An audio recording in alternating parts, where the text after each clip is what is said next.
Hello friends, स्वागत है आप सभी का आपके अपने चैनल एटीएम क्लासेस में।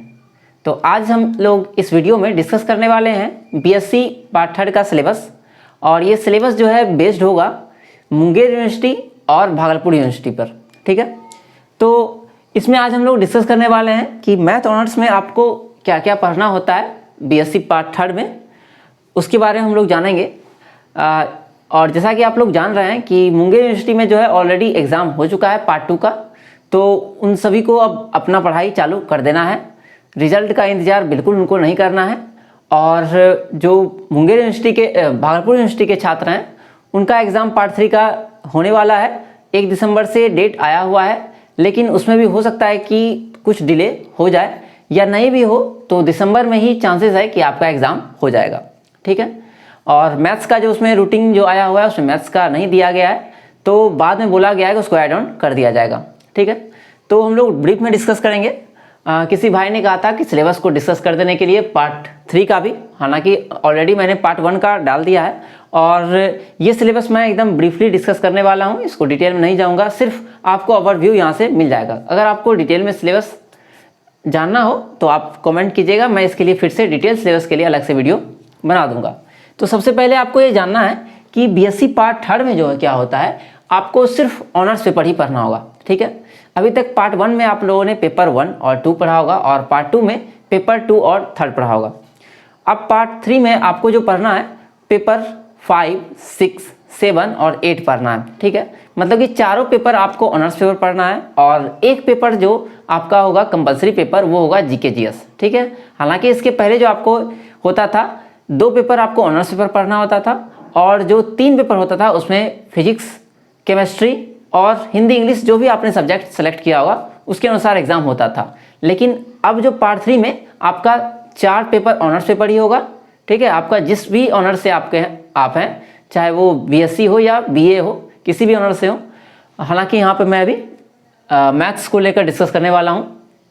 तो सबसे पहले हम लोग जानेंगे कि क्या क्या हम लोग को पढ़ना है, फिर इसका क्वेश्चन पैटर्न किस तरह से होता है एग्जाम में, उसके बारे में भी हम लोग इसी वीडियो में डिस्कस करेंगे। ठीक है, तो सबसे पहले हम लोग आते हैं पेपर 5 पर। तो पेपर 5 में जो है आपको 3 ग्रुप में बटा हुआ है। ठीक है, ग्रुप ए, ग्रुप बी और ग्रुप सी। ठीक है, ये पेपर 5 का आपका सिलेबस है। तो ग्रुप ए में आपको जो पढ़ना है उसमें पढ़ना है आपको रियल एनालिसिस, ग्रुप बी में आपको पढ़ना है कॉम्प्लेक्स एनालिसिस और ग्रुप सी में मैट्रिक स्पेस पढ़ना है। ठीक है, और ग्रुप ए से जो क्वेश्चन आता है, आप ये जान लीजिए कि आपको 12 क्वेश्चन आएंगे, जिसमें से एक क्वेश्चन तो कंपलसरी होते हैं। ठीक है, आपको पता ही होगा कि ऑब्जेक्टिव क्वेश्चन आता है जो कि आपका कंपलसरी रहता है और आपको जो है 6 क्वेश्चन बनाना होता है, जिसमें से कि एक कंपलसरी है और 5 क्वेश्चन और बनाना होगा हमेशा की तरह, जैसे आप पार्ट 1 और पार्ट 2 में बनाते आए हैं। और उसके बाद ग्रुप ए में से आपको 5 क्वेश्चन इसमें पूछे जाएंगे रियल एनालिसिस में, और कॉम्प्लेक्स एनालिसिस से आपको जो है 3 क्वेश्चन पूछा जाएगा और मैट्रिक स्पेस से भी आपको 3 क्वेश्चन एग्जाम में पूछा जाएगा। ठीक है, और पैटर्न आपको पता होगा ही, अब तो पार्ट 1 पार्ट 2 आप ऑलरेडी दे चुके हैं। ए और बी करके क्वेश्चन आता है और आपको दोनों बनाना होता है। पेपर 6 का बात करें तो ये भी आपका ग्रुप ए, ग्रुप बी और ग्रुप सी में बटा हुआ होता है। और सबसे पहले जो ग्रुप ए है, ग्रुप ए में आपका आता है एब्स्ट्रैक्ट अलजेब्रा। अलजेब्रा आपने पार्ट 1 में ऑलरेडी पढ़ा हुआ है, इसको यहाँ पर आपको और डिटेल में इसको पढ़ना है यहाँ पर। और इससे आपको जो 4 क्वेश्चन एग्जाम में पूछे जाएंगे। ग्रुप बी में रिंग थ्योरी आपको पढ़ना है। ठीक है, रिंग से रिंग आइसोमॉर्फिज्म, रिंग होमोमॉर्फिज्म वगैरह वगैरह बहुत सारा चीज़ में आपको पढ़ना है और लीनियर अलजेब्रा पढ़ना है। ठीक है, 3 ग्रुप बटा हुआ है। तो पहले ग्रुप से आपको आएगा 4 क्वेश्चन ग्रुप ए से, ग्रुप बी से भी आपको आएगा 4 क्वेश्चन और ग्रुप सी से आएगा आपका 3 क्वेश्चन। ठीक है, आपका जो सबसे इंपॉर्टेंट पेपर होता है यहाँ पर वो होता है पेपर 7। क्योंकि ये पेपर 7 क्या है, ये जो पेपर आपका 6 देख रहे हैं ये पूरा थ्योरेटिकल है। ठीक है, इसमें आपको पूरा थ्योरी ही बढ़ा हुआ है लगभग, लेकिन ये जो है आपको इसमें बहुत सारा प्रॉब्लम का सॉल्यूशन करना होगा। ठीक है, तो पेपर 7 आप लोगों के लिए बहुत ही ज़्यादा इंपॉर्टेंट है। इसमें आपको जो पढ़ना है वो है आपका ये ग्रुप ए, ग्रुप बी और ग्रुप सी में बटा हुआ है। और ग्रुप ए से आते हैं आपको 5 क्वेश्चन, ग्रुप बी में आते हैं आपको 3 क्वेश्चन और ग्रुप सी से भी आता है 3 क्वेश्चन। और आपका जो सबसे लास्ट पेपर है पेपर 8, इसमें से जो है सिर्फ 2 ग्रुप है, एक ग्रुप ए और ग्रुप बी, ठीक है। तो ग्रुप ए में है आपका मैकेनिक्स और ग्रुप बी में है आपका हाइड्रोस्टैटिक्स। ग्रुप ए से जो है आपका 5 क्वेश्चन पूछा जाता है, ठीक है, इसमें भी पार्ट वाइज में बटा हुआ है। और ग्रुप सी में जो है 3-3 करके बटा हुआ है और ये इससे 6 क्वेश्चन आता है, ठीक है। तो इस तरह से हर पेपर में क्या होता है कि 12-12 क्वेश्चन आते हैं, जिसमें से पहला नंबर कंपलसरी होता है। हालांकि क्वेश्चन का पैटर्न आपको पता है ही। इसमें पेपर 7 इसलिए इंपॉर्टेंट है क्योंकि ये इसमें आप देख रहे होंगे न्यूमेरिकल एनालिसिस है, मतलब कि इसमें आपको प्रॉब्लम सॉल्विंग करना होता है, ठीक है। आपको बहुत सारा अभी से आप जो है प्रैक्टिस अगर आप पढ़ें पेपर 7 तो उसको आपको थोड़ा ज़्यादा ध्यान देकर पढ़ना है।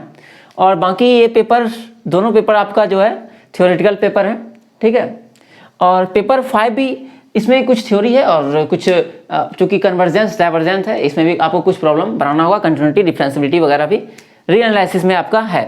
न्यूमेरिकल एनालिसिस में अगर बात करें हम लोग तो आपको पढ़ना होगा Newton's method, Newton's Raphson, regular falsies, ठीक है। बहुत सारा तरह का मेथड इसमें आता है। और ग्रुप बी में इसका है प्रोबेबिलिटी, ठीक है। प्रोबेबिलिटी में आपको बहुत सारा थ्योरम पढ़ना होगा, जैसे कि बेस थ्योरम आता है, पॉइजन्स थ्योरम वगैरह वगैरह, और ऑप्टिमाइजेशन प्रॉब्लम भी आपको इसी में आएगा, ठीक है। तो ग्रुप ए बी सी इस तरह से आप अभी से सेलेक्ट कर लीजिए कि आपको क्या क्वेश्चन बनाना है। और 7 से 8 क्वेश्चन की तैयारी आप करें एग्जाम के लिए।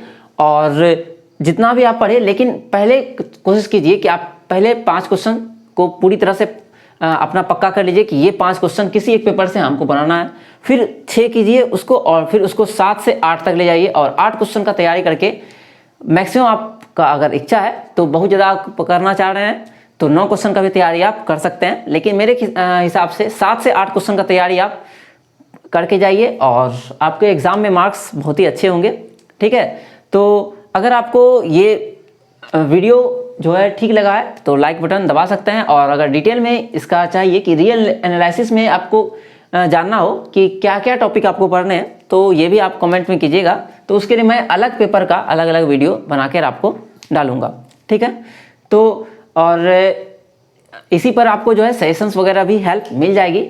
हालांकि इस बार का सजेशन मैंने ऑलरेडी पेपर 7 का ग्रुप ए का सजेशन मैंने ऑलरेडी दे दिया है, और ग्रुप बी और सी का एक सा सजेशन भी मैं कुछ ही दिनों में अपलोड करने वाला हूं। और साथ ही साथ जो पेपर 6 है इसका सजेशन मैंने अभी तक नहीं दिया हुआ है, और पेपर 5 का सजेशन मैंने ऑलरेडी अपलोड कर दिया है। जहां तक बात पेपर 8 की है, इसका भी सजेशन मैं जल्दी अपलोड करने वाला हूं, जैसे मुझे छुट्टी मिलती है, ठीक है।